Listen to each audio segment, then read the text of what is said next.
Welcome back to Living with a Classic and Daily Driving a Classic Weekly, where I actually once again am daily driving my 1975 XJ6, which in the previous video we tried one thing which I never really, a couple of years ago, would have never tried in the car, but we tried case seal after a few recommendations. And I know it's not a long-term test yet, but I would say I've been on a couple of longer drives and it's been really warm here as well. So it's been, it hasn't been easy drives really, and so far I haven't lost a drop of coolant and everything seems perfect. There is no leak at the moment. It's all dry in the cylinder, and yeah, it's only been a little less than a week and I will try it further, but really great news so far with that. However, another issue has popped up. Last time I went for a drive, I noticed some oil smoke when I stopped and I popped the bonnet, looked underneath, and I saw a lot of smoke come out down where the dipstick is, so it's pushing oil out there, which could be a couple things. So let's have a look at that and let's hope it's not the rings in cylinder 2 just completely giving up the ghost after having water on them. But if that's the case, I guess we'll have to try some other things, see if we can fix that. But let's have a look at some of the easier things first. Got some coffee here and we're ready to troubleshoot. So I have a couple of ideas of what's going on. So we'll see what actually is the case. If you remember, I changed the oil to a thinner viscosity, and that stuff is still in there, and that's really good because there was actually quite a bit of moisture in the crankcase from the coolant leak, which makes sense. I mean, if you have coolant sitting on top of a piston, and if it then runs past the rings, or when you start up it gets pushed by the rings, of course it's going to end up in the crankcase. So there was some moisture on there, so this is a really good job that it is cleaning everything out. I do have new filters now again, so I haven't really made up my mind yet if I am going to just empty this out, put a new filter, and put in the correct oil in there. But if you can see that, it is, it's not completely mayonnaise colored, but there is definitely a tiny bit of contamination still on there. So maybe it's a good idea to pour another case of the cheap thin oil in here. Then this time change the filter since I didn't have one last time. Run it for a bit, not that long at all. I won't go for a test drive like I've done now, but just run it for a little bit, get that oil out of there, and then pour in the correct oil. I don't know, let me know in the comments down below, would you flush it one more time? The cost of doing that would be probably about 50 bucks or so. So I think it could be worth it. So I'm not sure if you can tell, that's way too dark. I'll grab a flashlight and show you later, but you can see on top of the sump down there, you see some fresh oil down there, and I saw smoke all over here. So it's definitely pushing oil out from here. So it could be two things. Could be cylinder 2. That's just really down on compression now due to the issue with water in there causing the rings to be terrible. That could be the case. We could try that as a last thing.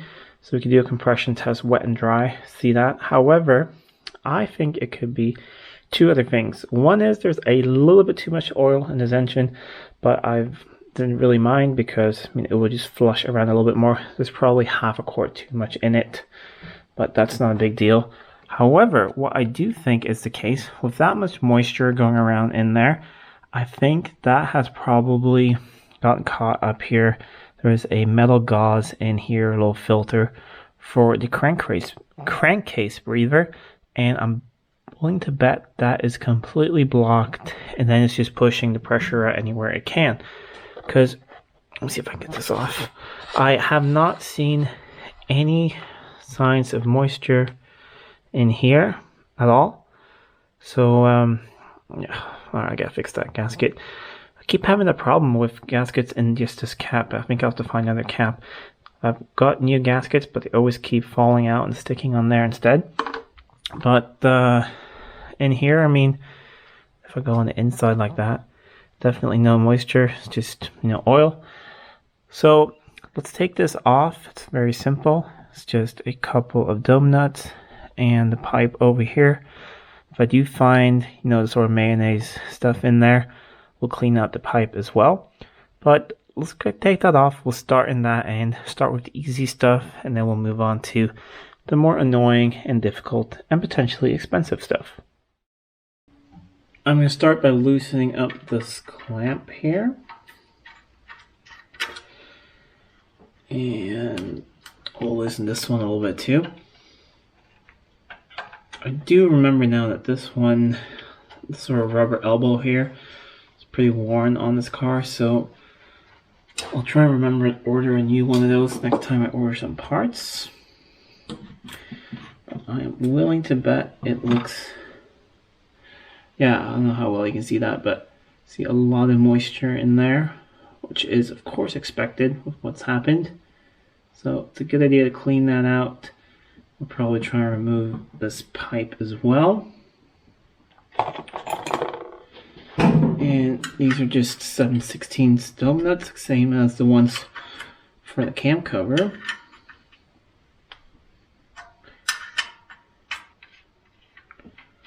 Got the last one coming off here. And of course I dropped it. But there are little copper washers on there as well. At least I heard it hit the ground, so I'll find it later. That's the good thing about having the 6-cylinder ones. When you drop something in the V12, it does not hit the ground. You gotta find it. Oh yeah, look at that. A lot of moisture. Which once again makes perfect sense. So we've got, there's two sets of gaskets, one on there and one on the other side of this little gauze here. Or, yeah, it's actually on the gauze already. So I used Hylimer blue on these when I put them on. So they're definitely reusable. Otherwise, if you are in here cleaning, because you do need to periodically clean this filter, make sure that you get, let me see if I get it off. Let me see if you get 2 of these gaskets.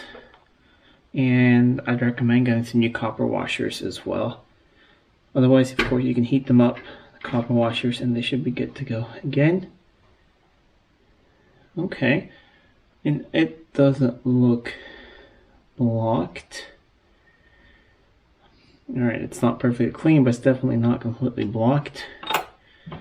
So that's a little frustrating.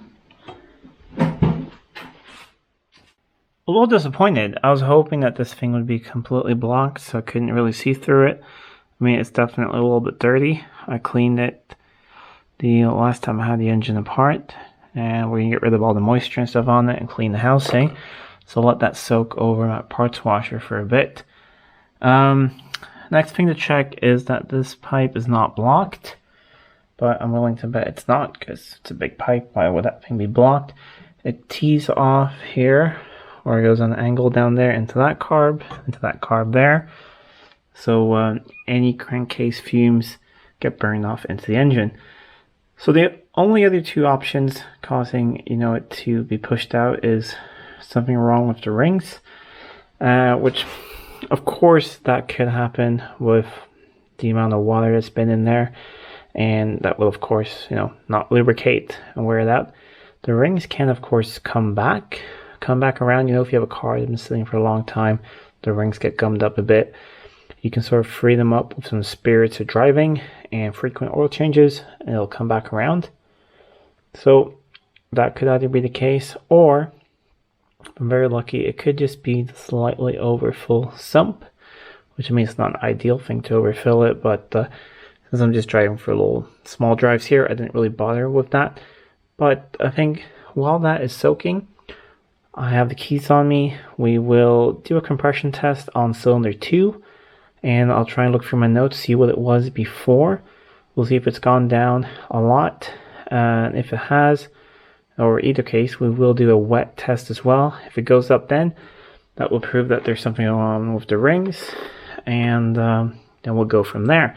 We'll also take a oil suction excavator thing that you can use for oil changes, and we'll remove a little bit of oil from the sump, and we'll see if that helps as well. The filter is now nice and clean. It needs to dry a little bit more. Cleaned off the housing as well. I also removed the pipe, and blew through that. And it wasn't blocked, but there was definitely a little bit of gunk in it. So that's also been poured through with solvent and blown out with compressed air. So that's ready to go back on as well. That's why the heat transfer pipe is on the side. I've also removed the spark plug and cylinder 2 to do a compression test. I think we'll do that as well. And at the moment, you see the pipe there is removing some of the oil from the sump. So we'll get down to the correct level. Like I said, it's a little bit high, possibly a quart a little bit more too high. So I'm going to go and check that now. Back at the correct level, I will mount the crankcase ventilation system all back on there, the breather. And when I'll be back, we'll check the compression, cylinder 2. I found my old numbers, and I think we had about 100 psi. It was always the lowest cylinder before when it was cold, and about 120 warm. Now it's from February. So let's see. Hopefully that hasn't gone down, and hopefully there still isn't a big change when I put some oil down into that bore. Should be at a good level now. We'll remove a bit of oil. And I mean, that is right on maximum. It's just slightly below. So that is perfect. Usually when I run these engines, I never actually fill them up to the max. I usually have them somewhere a little bit above half between minimum and maximum. I find that that is sort of where they like to sit. When I have them fill up to max, like the other ones I've had, they tend to consume a bit of oil and they quickly sort of burn down to that level, and that's sort of what they stay at. So yeah, I usually fill up right there, and then of course I check it frequently. So I will put the rest of the stuff back together, and then let us do that compression test. It's all back together now. Time for the compression test on cylinder 2. Like I said before, I want anything above 100 psi. So that's what it was before. So I think if there would be a massive amount of blow-by, it would go down. Definitely 100 psi is not optimum for an engine like this. You want probably, 150, 140. But I've never ever said that this engine is perfect by any definition. But we're seeing how long we can keep it going. And the funny thing is that it's still very smooth, even though it has one cylinder is a little low. Still runs perfectly smooth, doesn't misfire. So yeah, I mean, it's not ideal, but once again, this is Daily Driving a Classic on a very tight budget, so we are using what we have. So you guys are probably not gonna be able to see this that easily, but I'll bring you guys over to check it out. But if you can see here, we got 100 about right there. So I've disconnected the ignition. I'm going to disconnect the fuel pump, crank it over with my foot flat on the gas so we get a lot of airflow in, and we'll see what the result is.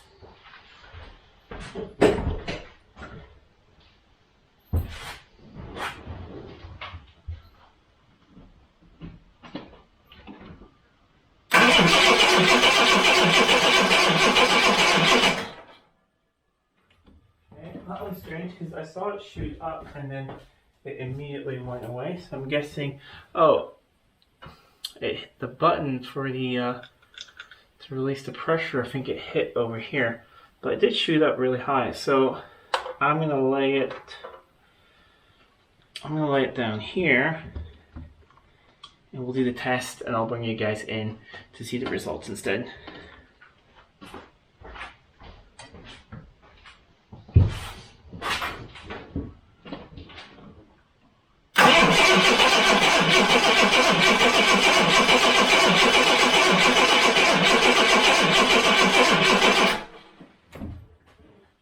Alright, let's see what we've got. Alright, it's not less than before. Let me see if I can bring you guys around to see that. I mean, it was 100 before, and we've got 105. So at least it's not less.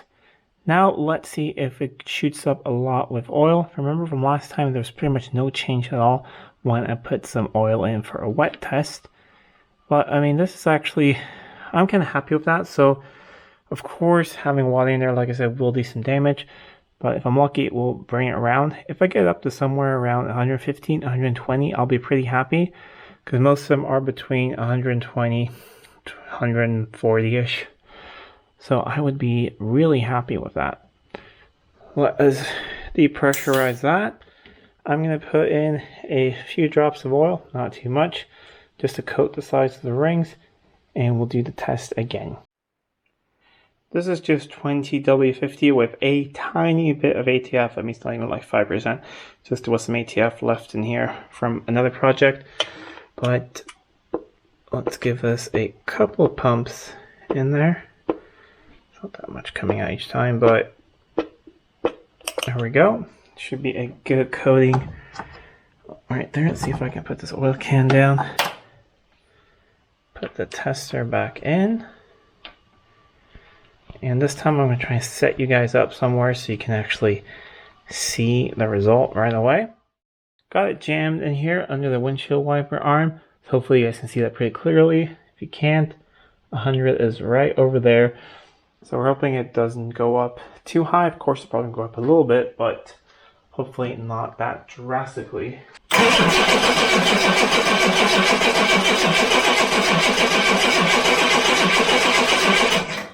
What's the result? Okay, it went up a bit to about 135. So, well, I mean, I think what we'll do is we'll take an adjacent cylinder, and I'm just going to really quickly see how much it goes up there, and we can sort of see if we've got bad rings in here or not. And if we do, I'm hoping that, you know, with some driving and actually not having more water leak in there, that they'll come around. But you won't know. I'll do that test and I'll come back to you guys with the results for, let's just do cylinder 1.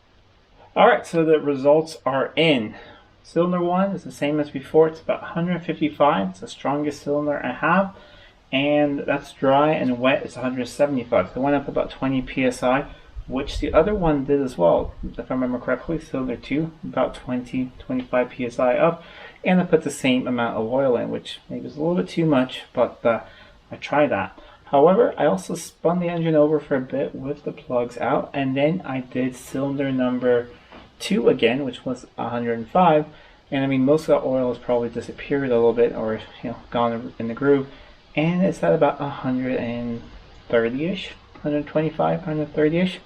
So, I don't know. I mean, it's not excellent. Definitely, I'm not saying, and this is far from a fresh rebuilt engine. I mean, we're just trying to get this thing sort of to keep on going.